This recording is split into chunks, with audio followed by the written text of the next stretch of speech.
दो वस्तुओं ए और बी के क्रय मूल्य 4:5 के अनुपात में है। इन वस्तुओं को बेचने पर दुकानदार को वस्तु ए पर 10% का लाभ और वस्तु बी पर 20% का लाभ होता है और उनके विक्रय मूल्य में जो डिफरेंस है वो 480 रुपये का है।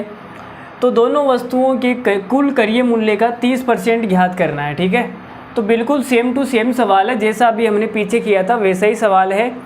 बस लास्ट में जो पूछा है ना इसने वो थोड़ा सा अलग है, बाकी बिल्कुल सेम सवाल है। ठीक है, तो आपने कहा कि हमने दो वस्तुएं ले ली, यहाँ पे ए है और यहाँ पे बी है और इनका जो क्रय मूल्य है वो 4-5 है, लेकिन मुझे परसेंटेज निकालने में थोड़ी सी दिक्कत होगी, तो मैंने क्या किया, इसको 400 और इसको 500 मान लिया।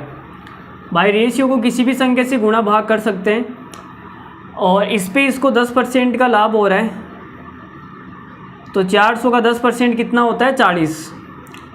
तो 40 का लाभ होगा तो 440 में बेचना पड़ेगा और यहाँ पे 20% का प्रॉफिट है, इसका 20% कितना हो जाएगा, 100। इसका मतलब 600 रुपये में बेचना पड़ेगा। तो विक्रय मूल्य में जो डिफरेंस है वो कितने का है, 160 रुपये का। सवाल में दिया है 480 रुपये।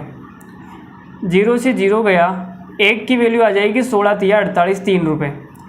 1 की वैल्यू 3 आ गई।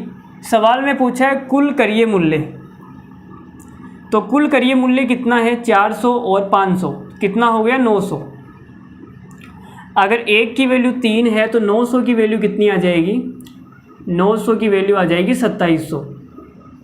ठीक है, अब सवाल में कुल क्रय मूल्य का 30% निकालना है, तो भाई 30% निकालना है